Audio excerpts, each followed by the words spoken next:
welcome to everyone who's joined us today. As Anne mentioned, we expect a full house of over 100 participants, so we're grateful that you've carved the time out to join us. My name is Gail Anderson, and I am fortunate to be on the land of the Pueblo Tewa and the Jicarilla Apache, and I want to acknowledge them. On behalf of my colleagues, Anne Ackerson and Dina A, we welcome you to this maiden voyage and public launch of the Resilience Playbook. And we thank Matt Kirkman, who you may see from time to time, who's back of the house managing our technology. So thank you, Matt. Our objective for this webinar is to provide you with an overview of the Resilience Playbook and to reveal to you how it's been inspired by our observation and research on the needs by museum and cultural sectors. The playbook itself is a roadmap based on this resilience model, again, something we will share with you today. And the playbook contents explain the core strategies and approaches to guide museums toward resilience. And as you will see in the rest of the presentation, we will get into more detail. We hope to give you enough information today to help you consider the state of resilience in your own organizations. And later in the webinar, we will share with you some of the ways you can engage with the Resilience Playbook and the members of the Resilience team. If you would all please mute your audio, little housekeeping here, forgive me. And as your thoughts arise during the presentation, please feel free to drop them into chat. But if you come up with a question that you would like to ask us as the panelists, please put that in the Q&A, and Matt will be monitoring that as we get to the Q&A section at the end of today's presentation. We also have a raise hand feature, so we urge you to use that as well. And so the webinar is being recorded and will be available on each of our websites. And so now let's begin. And Matt, would you please give me the next slide? Gail, there's already a couple comments about your volume. If you could please speak into your microphone. Right. Gosh, it's almost all the way up. I'll lean in. Just project. There you go. Better? All right. I have a big voice. Most people know that.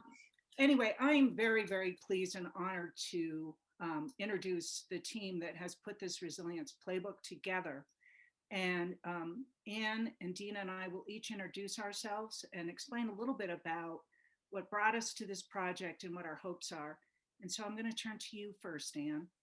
Thanks, Gail. Hi, everybody. I'm Anne Ackerson, and I'm coming to you from Troy, New York, the land of the Haudenosaunee Confederacy.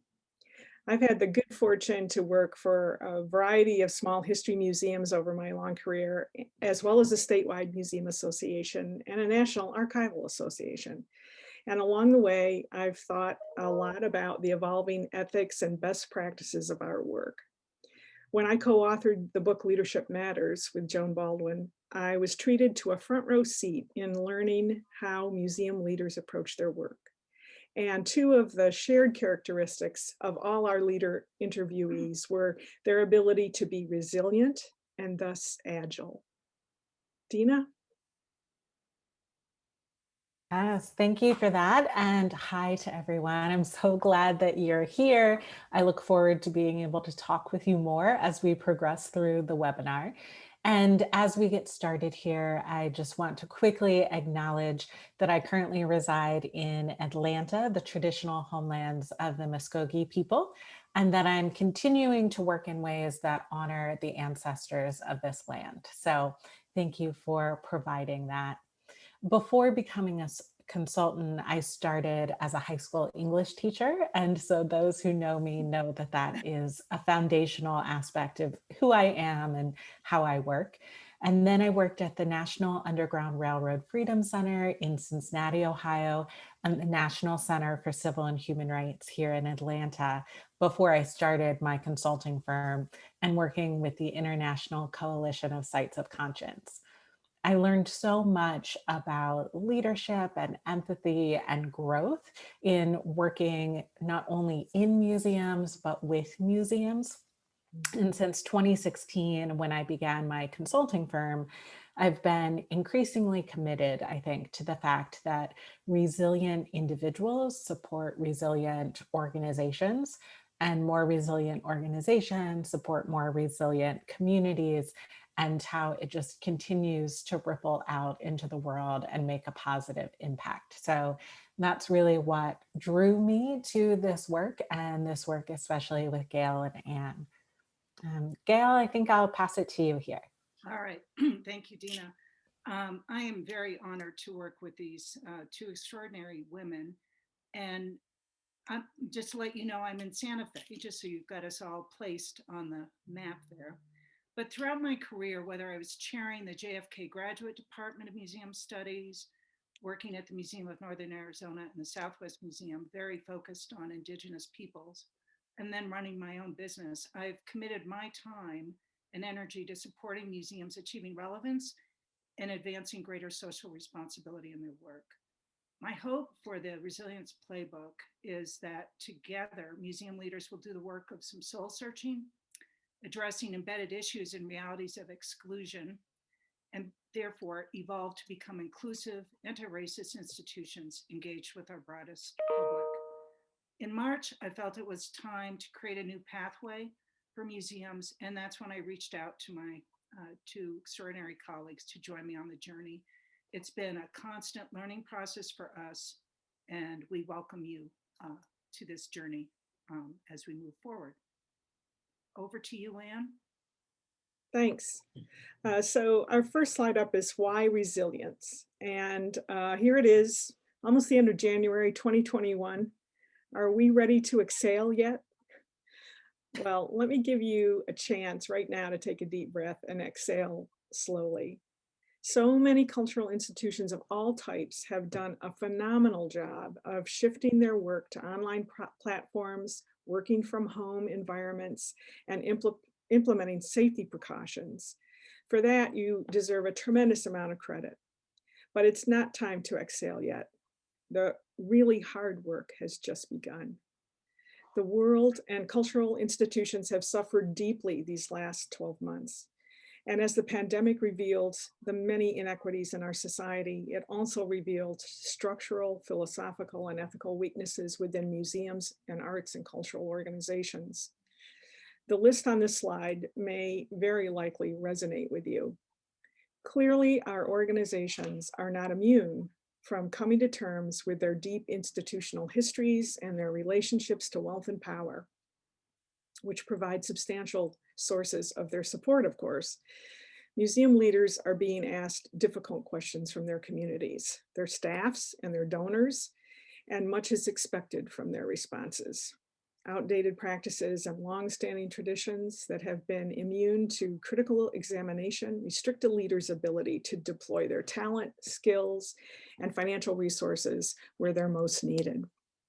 And we're not talking about complete dismantling of museums. I know that you have read a lot about that, and maybe you're a proponent of that. And certainly there are some, perhaps many cases where we are talking about radical change in those institutions. But what we're advocating for is really the creation of a new organizational ethos grounded in transparency and accountability, fueled by equity and shared authority, and facilitated by diverse voices and technologies.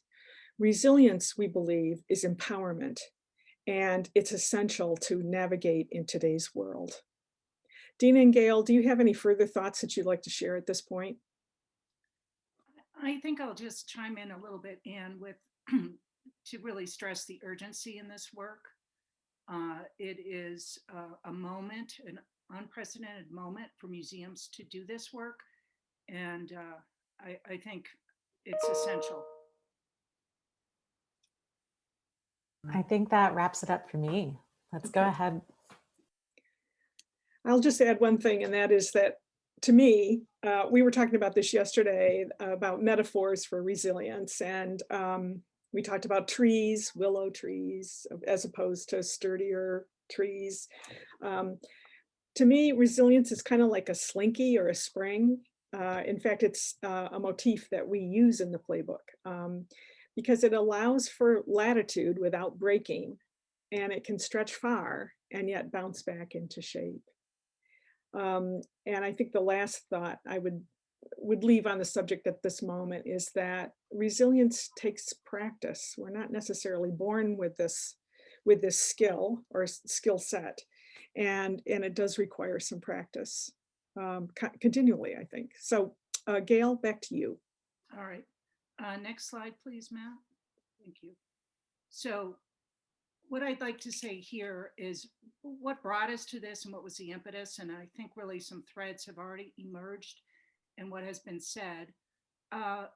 Really, to achieve resilience, that is the ability to be agile, responsive, and accountable, means that we have to learn skills to navigate disruptions. And that is part of our new reality. And it will continue to be so. And also to address racial inequities.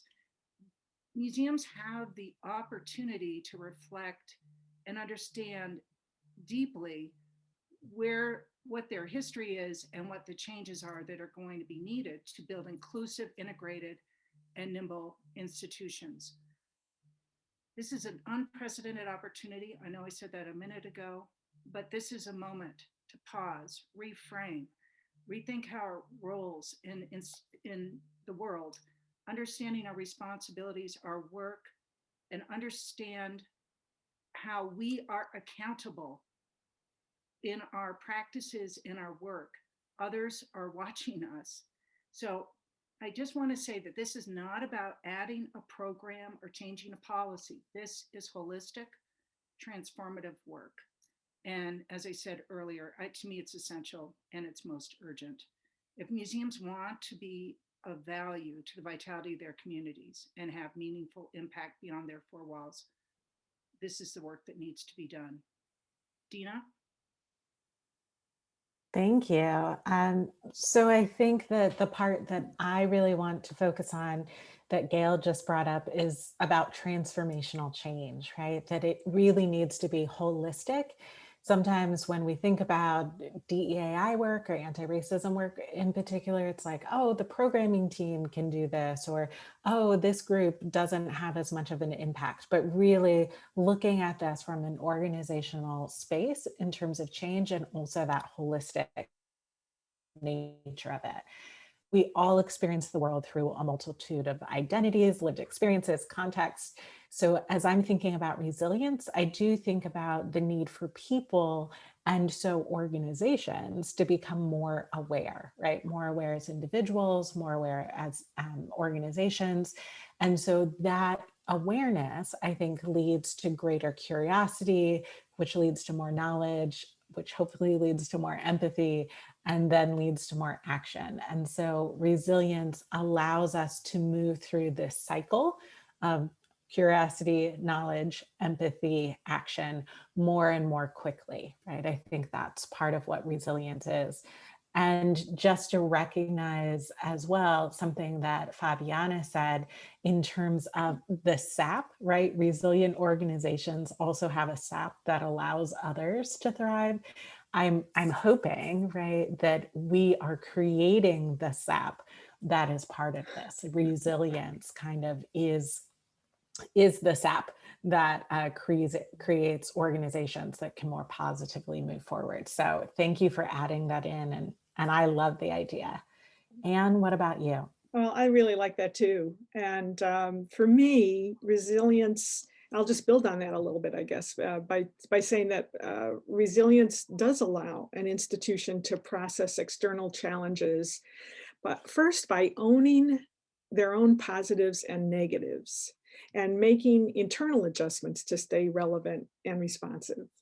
I think far too often we've seen cultural organizations resort to knee-jerk responses or half remedies when they're faced with disruption. And a lot of that is just expedient, I think. But I think our reason for creating, or one of the reasons for creating the playbook, was we wanted to provide practical approaches and support to assist organizations in breaking this reactionary cycle.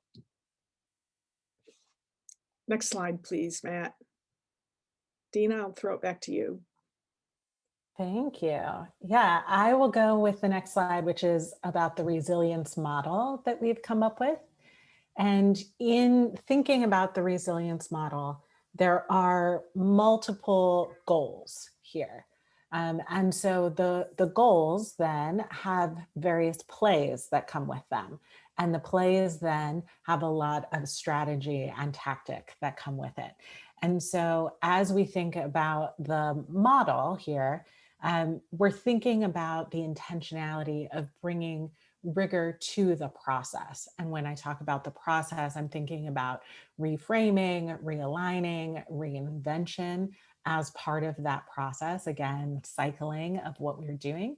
And hopefully with that reframing, realigning, and reinvention, we're really focusing on creating new mindsets, or at least updating mindsets that people currently have about understanding as individuals and as organizations.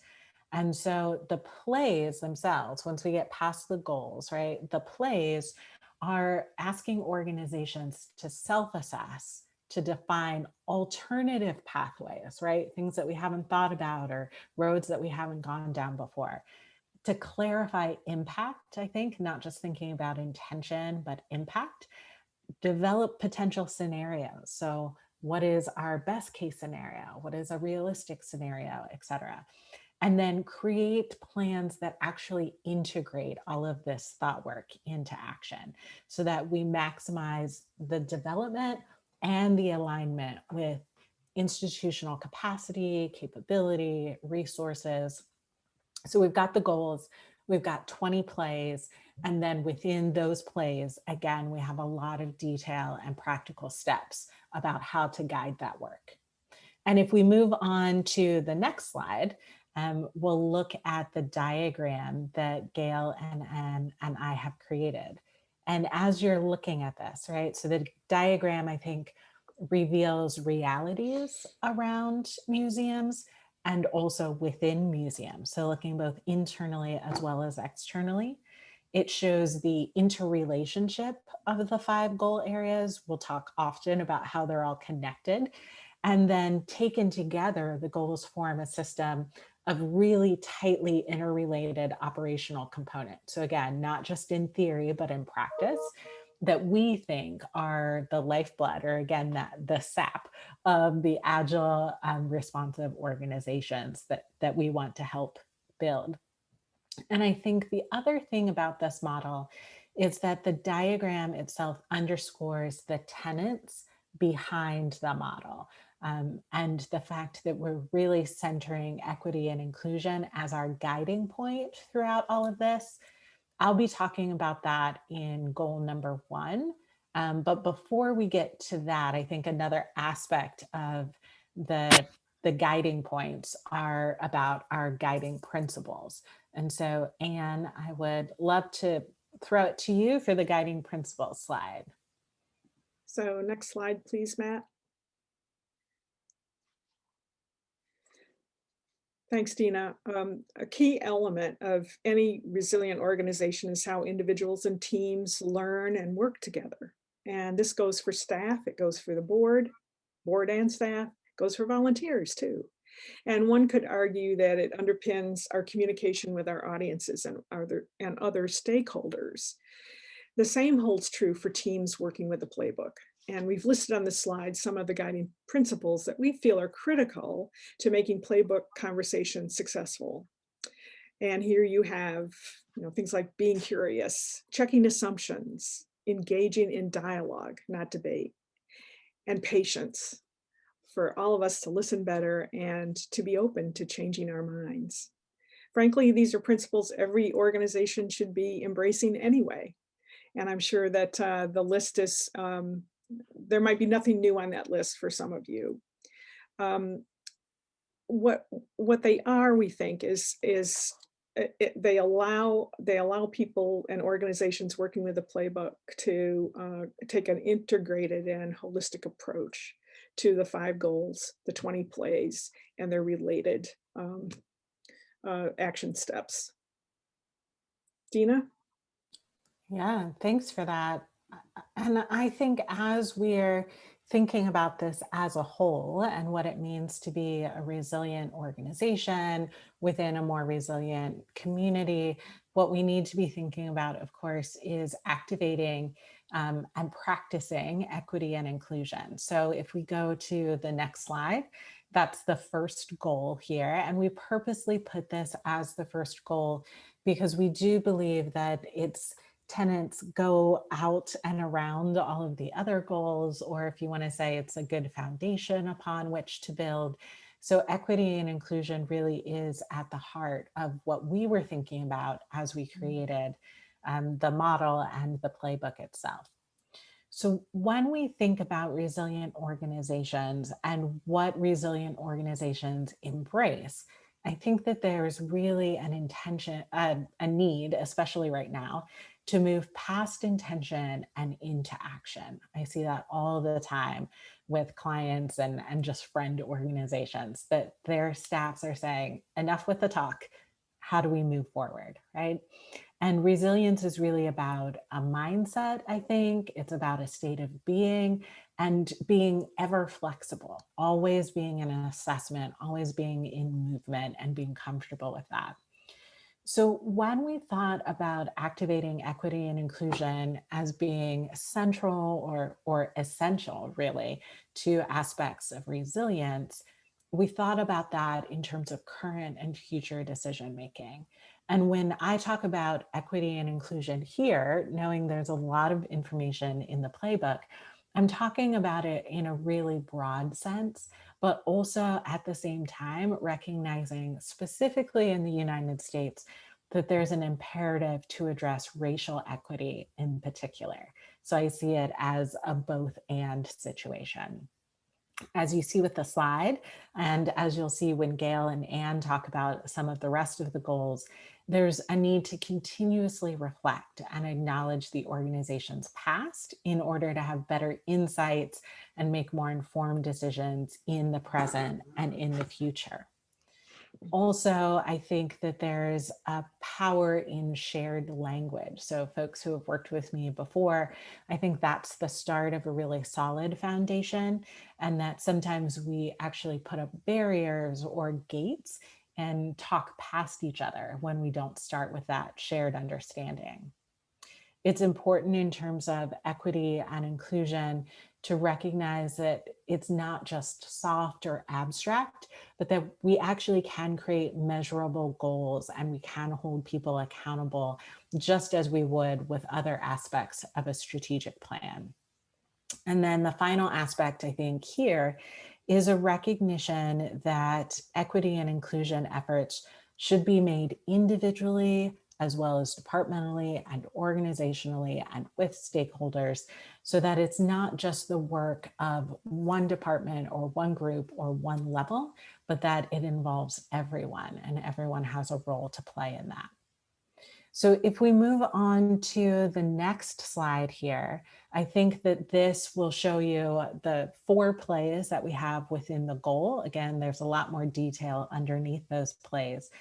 But we wanted to recognize that there are plays, that these are the 4 plays for equity and inclusion in particular, and that when you're looking at these, you'll see a couple of words that I just want to spotlight. Assess, institution-wide, foundation, prioritize, plan, integrate, and center. So you've heard me already talking about cycles and the way that we work through processes. All of those are part of that. So each goal, each play interacts with each other. In the playbook, you'll see a lot of like reference goal number 1 or pay attention to play number 20 as you move forward. So cycles of assessment and building and prioritizing and planning and integrating and continuing that over and over, no matter where you start. Gail and Anne, is there anything you want to add before? I think, Gail, you're moving on to goal number 2. Right, that's correct. No, I think you did a great job setting the stage for this. And I just want to reiterate that this goal that Dina so eloquently outlined is central to museums becoming resilient. And Dina, thank you. That was very helpful. I'm watching the time a little bit, so I want to make sure we have time for questions. I've got half 30 after the hour. So renegotiate community values. So you can see the points that are listed there, but let me provide a little bit more on that. And goes back to the point that at the onset of COVID, it laid bare that most did not consider museums essential, which triggers the whole concept around renegotiating community values. It's important that we shift the lens and we look outward and away from just satisfying our own internal goals. So this particular goal is very in depth around that. And let me just add that because of the very goal that Dina so nicely laid out, is that we have to take our place at the table addressing issues that are on the global stage. Racial inequities, climate change, educational systems in crisis, immigration. We have to figure out where we stand on these, and we cannot sit back and expect others to do this work. We have to take our rightful place at the table. And I think we have a lot of work to do there. This goal centers on building and sustaining relationships and partnerships so that we become part of the ecosystem around communities, and that they turn to us, that we're at the table solving some of those issues so vital to community vitality. Apparently I'm still not talking loud enough. Is that better? Kathy, is that better? Sorry about that. I'd like to go into the next slide, please, Matt. So here we have the plays. And as I said, Dina described the way these goals and plays have been structured and how important the work is around equity, anti-racism practices, and inclusion. And I guess I would add there that doing the hard long-term work around anti-racism is essential to support equity and inclusion. And this is work that our institutions very much need to do. So I'll look at play 5, and it starts with the idea of a deeper understanding of communities and diverse publics. And it's about going into the communities, having conversations, listening first, leading with humility, and understanding their realities, their strengths, stories, histories, and perspectives. Museums have tended to do community work at arm's length or to suit their needs to shape a program or exhibit. That cannot be what we do moving forward. It has to be on the basis of rich long-term relationships. And communities, as we know, are diverse and complex, and they're very different, and they're absolutely not monolithic. In Alaska and my new home state of New Mexico, Indigenous communities, for example, are complex, distinct, and evolving. Whether Black communities, self-identified communities, socioeconomic diversity, every community has their own history and their threads and realities.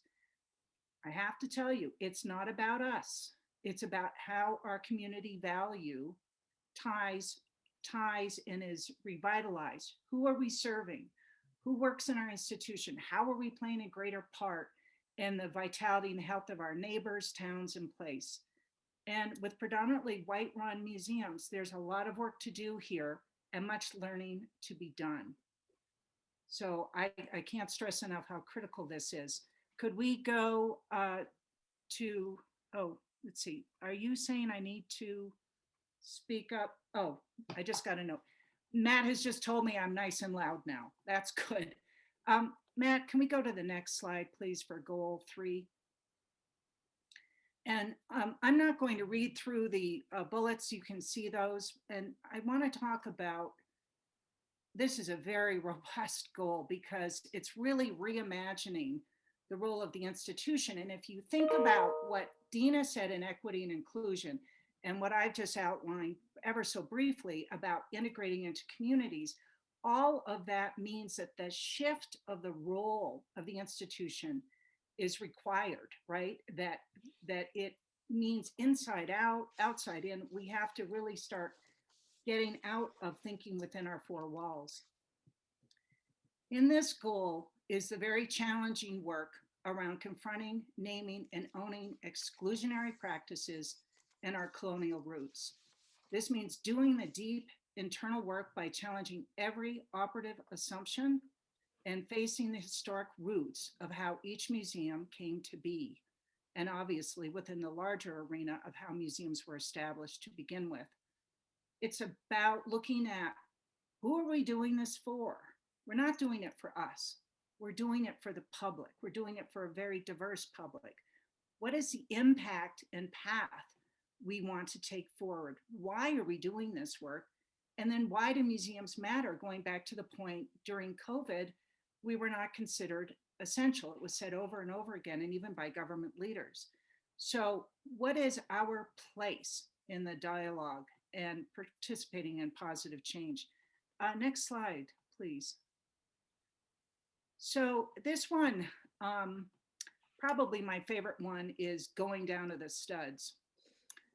I think that this play gets at peeling back the onion, all the layers, so that we can see all the aspects of our assumptions around how we've practiced, what are our assumptions around public programs and public services, obviously addressing exclusionary and colonial practices. And from that, of course, later on, mapping out, figuring out what to change, discard, develop, and how to shift operations. So let me mention a kind of a painful example for all of us, which was being very clear about digital strategies. Museums were caught flat-footed, not all, but many, because digital presence had been considered more ancillary. And all of a sudden it had to be the vehicle for communicating with the public. So we have to really look at, where does that fit in now and moving forward? For example, what about the priorities of collecting? What collecting biases are present in what we hold in our institutions? For whom? Whose voice? How have they been documented? And forgive me, for a lot of you who've known me for too long, you know I'm going to say this. It means this has to be tied to rethinking mission, vision, values, and commitment, institutional commitments to support the change. It's about incorporating the prior goals into this new sense of being. It is key. And now I'm going to turn it over to Anne to talk about goal 4. Thanks, Gail. And I'll just add that I think goal 3, doing the peeling back, as you say, and going down to the studs. Gail, that takes a tremendous amount of work, yes, but it really takes true commitment to want to do that examination, that excavation, if you will, and to gain clarity from that exercise. I think it's absolutely important that museums really need to question what the heck they're doing in every aspect. So I'll get off that soapbox and move on to goal 4, which is about retooling financial mindset. And this goal, of course, underpins the work discussed in the previous goals, because frankly, without financial resources, it's really difficult to move substantially and substantively forward on any of them. Understanding the connections of financial resources to the reality of an institution is absolutely critical. But too often, the focus seems to be solely on covering deficits. That's slaps us in the face every day. And that's in covering deficits is often done, I think, somewhat knee-jerk reaction by cutting back and also trying to raise more dollars. Clearly, there's a need for greater financial literacy among all staff and board members. We don't have enough of it. I don't know. Those of you who are directors, you've probably heard some board members say that they have no idea what those financial statements mean. and we might also be faced as department heads trying to put together department budgets, but having no idea of what the bigger picture is. So clarity, transparency around all of that I think is really important. So take the time that's necessary to train and to be financially transparent and accountable. Resiliency, we believe, is grounded in how well current financial resources align with mission impact. The likelihood of those resources continuing in the light of social shifts and the desires of long-standing supporters and so forth, and the need to broaden and build more robust financial models. So all of that needs to, no doubt, I think, be reframed and realigned, certainly. And planning efforts must translate into financial realities, right? When you think about, I often say that the financial piece is the fuel that makes the engine of the mission go. And there are a lot of organizations that like to focus on that engine, but they don't think about the fuel. So the two are linked, and to create linkages among financial assumptions to the institutional priorities and commitments is a real must. Gail, you want to pick it up from there? Yes, I'm happy to. Matt, next slide, please. So, Anne, thank you for that. That was very helpful. I think that this area is probably the one that people thought the most about when COVID hit. And I would maintain that depending on what an institution's purpose is and how valued it was in the community, definitely factor into it. So embedded in this goal is looking at all the assumptions around your finances and resources and the stability of the resources. For example, if you're getting city funding, that may be most likely shrinking significantly. And so how do you respond to that? So the point I really want to make here is that every institution should have 3 financial scenarios: optimum, probable, and limited.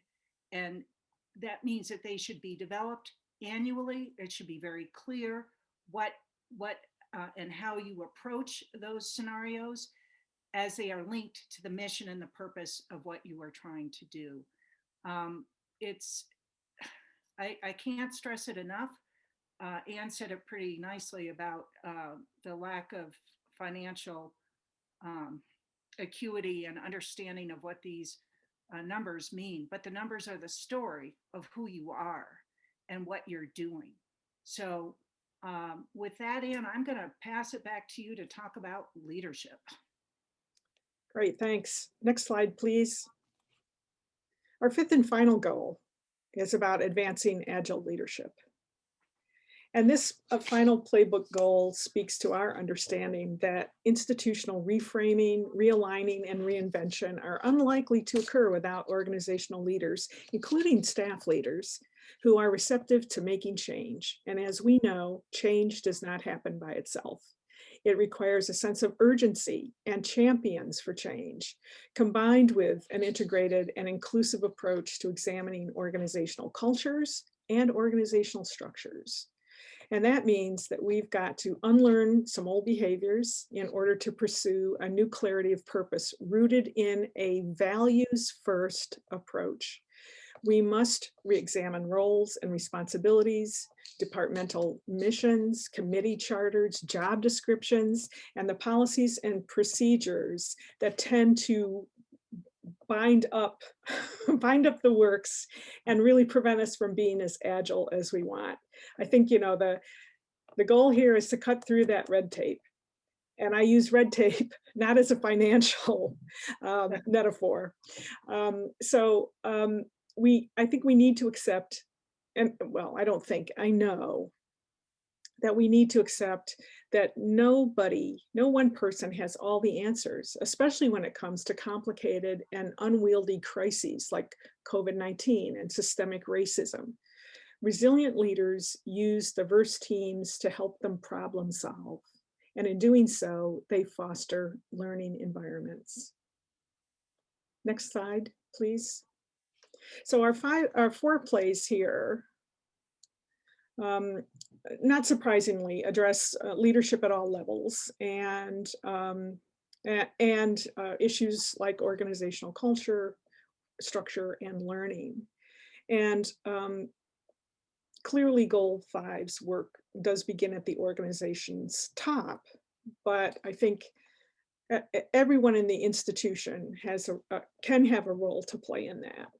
It's virtually impossible to make transformational change if the organization's leadership is unwilling or unable to engage in meaningful dialogue and planning around realignment and impact.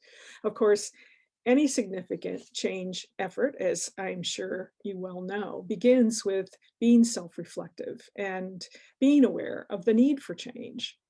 Equally challenging are organizational cultures and internal structures that don't support change. You know, the constant tension that's created by misalignment and misunderstanding and even misinformation during a poorly planned change effort is likely to end up in a failure. And the likelihood that few will ever want to embark on another change effort anytime soon. And at the risk of being patently evident, actions do speak louder than words. Of the 4 plays in this goal, I'd like to focus a bit on play 20, which stresses the importance of building a learning organization. This has been, when I've raised it in other groups, it's been confusing for some. But the bottom line here is that it's not about creating educational programs for external audiences. What we're talking about here is embracing a continuous cycle of internal inquiry and knowledge transfer in order for staff and even volunteers to align and grow with the mission, the values, and the world around them. And in doing so, learning organizations are more in tune with issues both inside and outside the 4 walls of the museum. And that results in learners with remarkable capacities for resiliency and agility. And I will say there's a lot of literature out there on organizational learning, and I encourage you to jump into it if you haven't already. The work of Play 20 asks organizations to stretch the boundaries of seeing and thinking by defining the qualities of a learning mindset. You know, what does learning mean for our organization? And identifying where team learning could be most beneficial by tying organizational learning to strategic or scenario planning and institutionalizing coaching and mentoring opportunities, which are not done enough, and much more. You do need to keep in mind that every play that you're just seeing the top line of probably has 10 to 20 action steps underneath them. Next slide, please. Another thing that we built and that we're really proud of is our resilience rubric. And you're getting just a little slice of it here on this slide. You probably can't even, some of you might not be able to see it very well. We wanted organizations to be able to quickly evaluate their current situations vis-a-vis each goal and play, along with a pathway from interested to invested, so that they could, actually see how organizations at different levels work within that play, within that goal. So each play also includes some non-negotiable principles at the top and practices that we believe every resilient organization must embrace. So this just gives you a tiny idea of what that rubric is all about, but I think it's going to be a really useful tool going forward. So I'm going to pass things over to Dina now. Yes, thank you for that. And with our maybe final major slide here, at least, thinking about the resilience caveats, right? So we've all I presume, tried to make some type of organizational change here.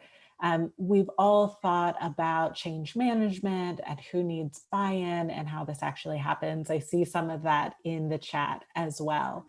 And so as we're thinking about this, just to kind of wrap back around to the philosophy or the mindsets that Gail and Anne and I have been thinking about, we believe that making resiliency your organization's highest priority will make you move faster and more effective and more efficiently.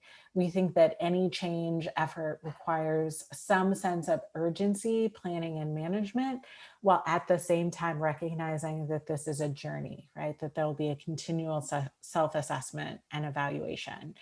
I think that without commitment from staff and board leadership, if some of you have already cited, then creating resilient organizations will stumble, but that stumble can also be a teachable moment or a learning opportunity as well. And then it's really important to recognize all of the small wins within your plans, because those small wins will buoy people up, will help to keep momentum and energy, and recognize that this isn't a marathon, it's a sprint, right? And so as we're thinking about some of the questions that have been coming in, just keeping those beliefs front and center in sort of how we're focusing on this. And so with that, I think that we will move on to our question and answer time. I know that we've put a couple of different things here in the Q&A, so I will look through those and then kind of parse out some of these aspects as well. So the first question that we have is about resilience, and is it seen as an attribute of an organization, as a larger culture which organizations are aiming to support and catalyze cultural adaptation and transformation, or is it something else? And I will answer quickly, and then if Gail or Anne has something to add. For me, it's a both and, right? You'll hear that from me a lot, that it is both kind of a state of being within an organization, and it is also how organizations support these aspects in the world. So Anne and Gail, do you have anything that you want to add to that particular question? Well, I think it ties right back to the fact we've talked all the way through today that the model is integrated, holistic, and transformative. So it can't be the responsibility of a staff member. It has to be embodied by board and staff. And I've been reading other chats, so I know someone has said this, but I mean, this is really the long game, and learning and making some short wins, as Dina mentioned just minutes ago. Thank you. Gail, anything before I move on to the next one? No. Right. I'll answer for Gail. Oh, no, I Gail, think you both have summed it up really well. I think it is both. Yeah. And the more an organization practices resilience, of course, they'll be known for that. Mm. But I think the environment demands it. And many aspects of the environment or the ecosystem are becoming more resilient also. Mm-hmm. Thank you. So they kind of work together. Another aspect, which may or may not be an actual question here, thinking about the slides and feeling sad that there isn't a level of trust and respect in museums to make this a reality. Or a museum-wide effort. And I think to that, I would simply say that that's what we are working toward, right? That people come with all different experiences and thoughts about hierarchies and whose job or responsibility it is. But we do think, Gail and Anne and I do think that we can build a level of trust and respect to make it a museum-wide effort. Yeah. I not would add, easy. no, I would add, I'm working with one organization on this model right now. And if it were not for the impassioned leadership of the director, who has brought along the board and invested the time in the work, I don't know that we would have left the tarmac It's really essential, and it's conviction for the long run. It's a long, as I said, it's a long game.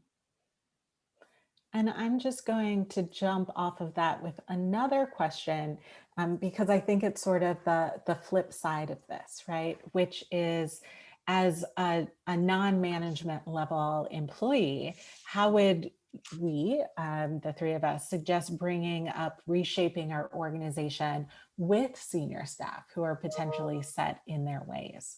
So if you aren't already that passionate leader, right, or you don't have a passionate leader in your organization, how do we get them to support something like this? And you should jump in. Well, there's a lot written about leading up. In other words, you're on staff, you're a department head, or you're a department of one, and you want to make some substantive change in the institution and become more resilient. I mean, there's certainly a lot about leading where you are and modeling best practices with your staff or volunteers who report to you. But this notion of leading up and finding ways to impact those above you, to engage in dialogue that may lead to self-reflection, may open some opportunities to rethink things. I would say that shouldn't be discounted. On the other hand, I'm a great fan of champions, and I feel that for staff people, or maybe it's a stakeholder who really cares about the institution and who has embraced institutional change and resiliency, needs to help a staffer or another board member or whomever it may be to help leaders sort of wake up and sort of face the challenges ahead, and to think about resilience in new and different ways. And there are people who carry a lot of external or informal power, and those can be brought to bear on leaders who have the formal title and typically the formal power. Yeah. Thanks for that, Anne. Yeah, Gail, quickly. Yeah, real quickly. I think the other, my hunch is that the folks that may be, as this person who asked this question may be stuck, they may not be aware that there's a need for change. Cold showers are a good idea. I'm sorry, that's not what you're going to be doing. But the point is that those leaders will need to get to the place where they're even aware and accept there's a need for change. And that could be a long road. And I'm going to add just one small thing. For those of you who may not be in a leadership role and you're ready to make change, and I know this may not sound like it's what I should be saying, but if you're not in a place that will allow you, and just I support exactly what Anne said, but if it won't allow you to participate in the way you wish, or it doesn't align with your values, I think there's some really deep personal work you might want to do to really decide, because life is short and you want to make an impact. Back to you, Dina. All right, thank you for that. And we have lots of questions coming in, so going to try to group these if I can as we're moving forward, or just ask for one person to kind of answer, hopefully on behalf of all of us. Sure. So one question that we have here, which hopefully is a big question, but also with a pretty solid answer, is the idea that the pandemic and concurrent crises have made it clearer than ever that environmental health and environmental justice, I would say, and human health are intertwined, and therefore addressing only one is incomplete. And this person says the resilience playbook seems only to relate to the human journey, and is that true or not, or somewhere in between. And so if one of you would just like to jump in on a recognition of environmental justice and health as part of the playbook as well. I'll jump in. Environmental justice is huge. The shortcoming of doing something like this is that we're not able to cover everything. And I did mention about taking a stand around climate change, but injustices have laid bare a whole host of issues. And some institutions will be very well suited to address that, but I think all institutions should take stock in it. And I thank the individual that brought this up. Thank you. Great, I appreciate it. Well, and I'd just quickly add that a number of the plays and the actions within those plays, as I mentioned, every play has probably 10 to 20 specific actions that an institution takes. Yep. There's a lot of room within the plays, I think, for institutions to kind of focus on issues that maybe burning issues for them, or to go into these directions that can be woven together. And we certainly would encourage that. And this is not supposed to be a cookie cutter kind of answer, or the playbook's not meant to be a cookie cutter kind of response. Those plays are really meant to get institutions talking within and with their communities without, and really putting together responses that are to some extent uniquely their own. Yeah, thank you for that. And I think there are a couple of questions here that kind of get into this idea of the customization and the process of the playbook, how people might go through it or what happened. So one person here is saying, would you suggest that museums tackle these plays in each department separately before coming together, or implementing organization-wide? So for example, this person has an institution that has internal working groups that are organized by topic, like transparency, and comprised of members from various departments. And so thinking about thoughts in regards to processes here, is it sometimes organization-wide work? Is it sometimes departmental work? Is it sometimes cross-departmental work? What are you all thinking about that? Boy, I have to jump in and say, I think this is institutional-wide work. However, that said, these working groups, if they're really functioning and strong, they may be places to do deeper dives, but then it needs to come back to the full institution. It can't be compartmentalized. Everything that we're talking about is creating a basis for a new orientation for the institution. So I think that's really important. I will talk in a minute about other ways that you can tie into the resilience playbook. So I'll save that for a few minutes from now. Dina, we have an attendee with their hand up. It's Voss. Yes, Voss, why don't you go ahead while I kind of round up a couple of questions here together. Voss, I may need to unmute you. Hang on. Let me find you in my long list. I should have been doing this while I was listening to. Well, why don't I go ahead and take another. He can unmute himself. Oh, he can? Potentially. Voss, try that.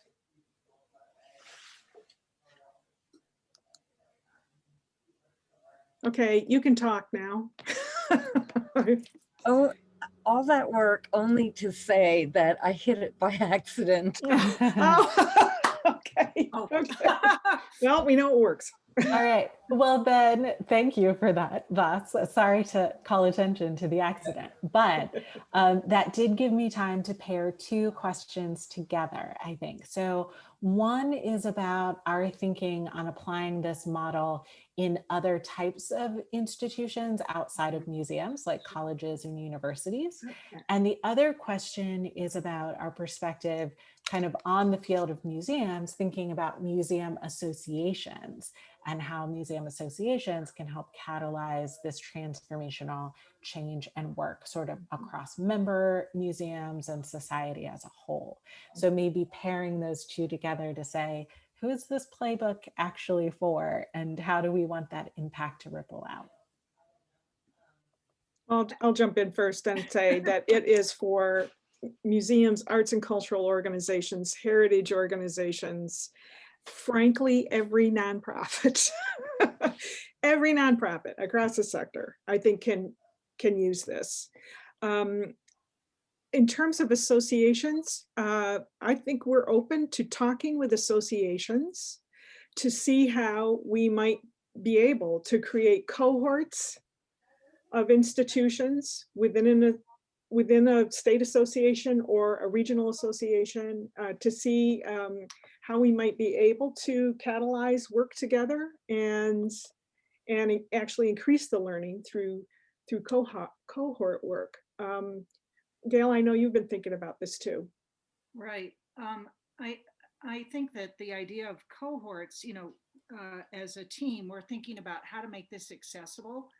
And our team did, as Ann said, talk a lot about cohorts. And the thing that's key about a cohort is finding the right mix and the right size so that the addressing of the issues is relational to the members. So I have a question for you at the end about that. And that may help inform us on some, our first cohort group. But I know Charmaine asked about universities and I forgot what her other example was. Charmaine, I would say I'm happy. We're happy to talk with those other organizations, but we have a task in front of us, which would be to work with museums and cultural organizations first. But maybe give us a week or two and we'll get back to you. I think as we're putting this together, and as I at least am thinking about how to make that impact ripple out, there are a lot of questions and or comments that were both in the chat as well as in the Q&A about resistance. And some of that is internal resistance by individuals. Some of it is about internal resistance by the organization as a collective. Some of it is about kind of external resistance in terms of people's worldviews, conservative or progressive. And so there are questions about generally how do we target this area of resistance, right? From kind of that external point of view, questions about how do we take these strategies and practices from that intention or yes, I agree with you in theory to how to actually make it about action. And then also, I think in that is this recognition that it's hard to look inward, especially at our institutional past, and move forward from there. So kind of general questions about internal and external resistance and how we think about dealing with those. Well, I can start off a little bit. That's actually a really, really great question. And I'm going to say to my fellow team members, we need to talk a little bit more about how to respond to the resistors. I'm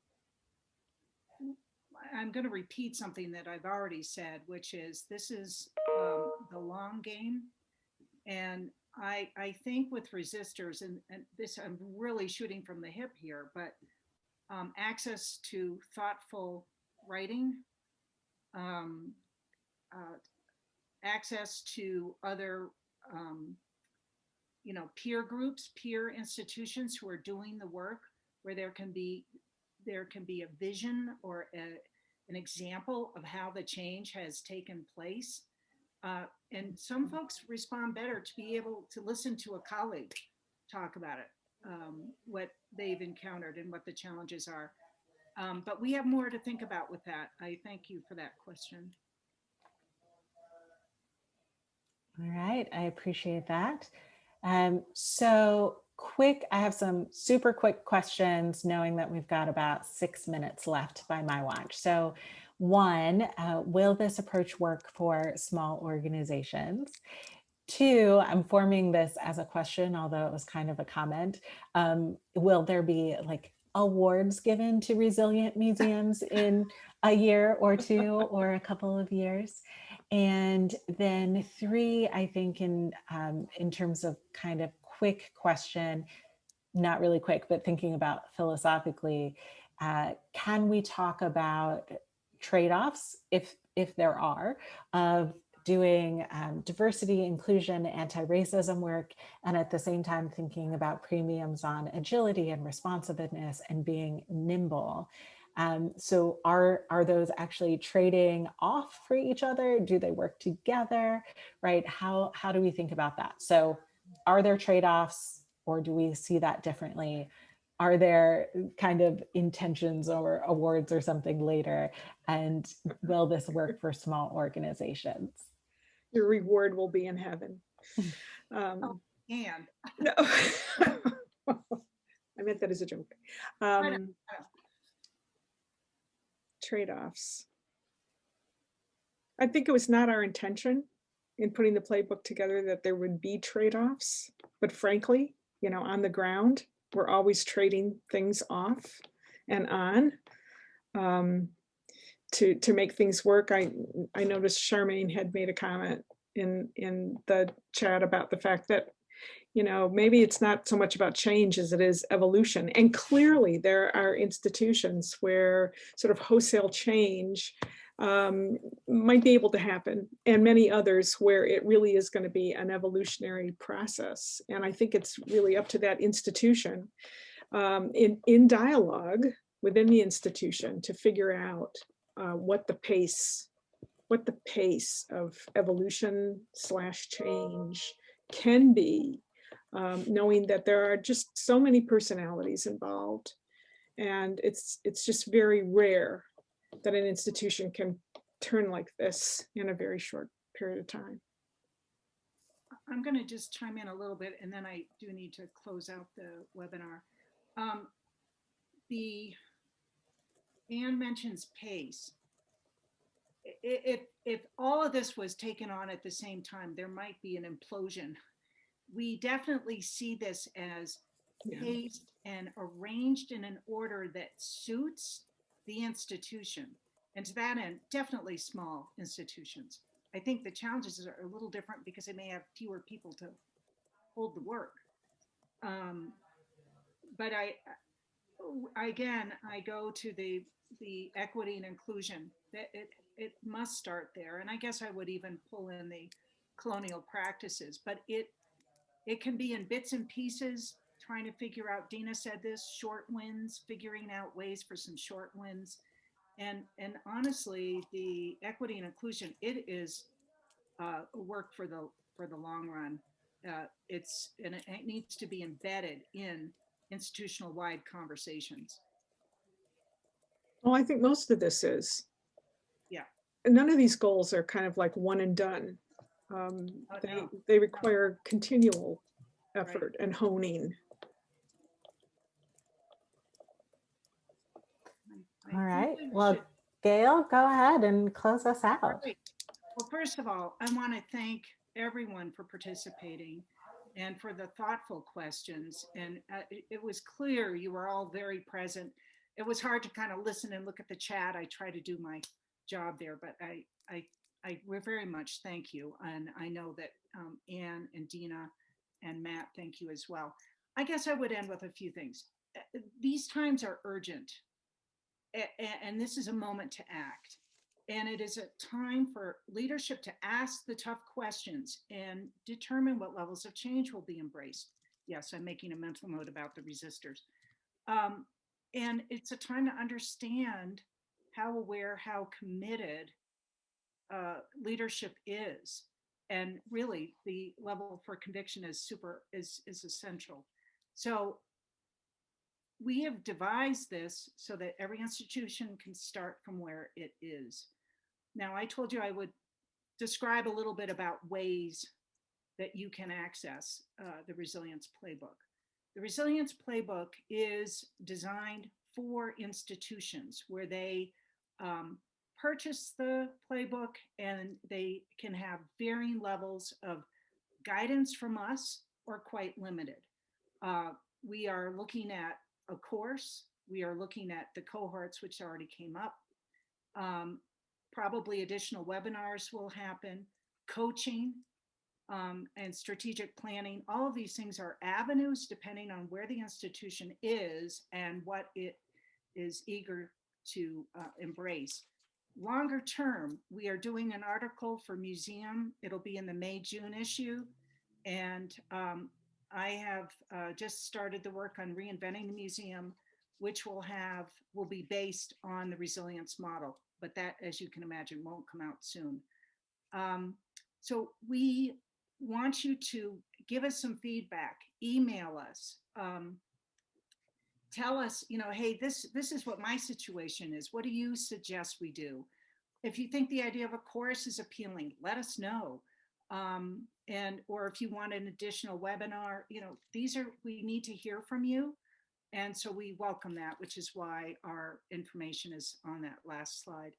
And I want to just say that Anne and Dina and I, again, thank you for joining us today. And thank you, Matt, for being the man behind the curtain there, making sure we stayed technologically on point.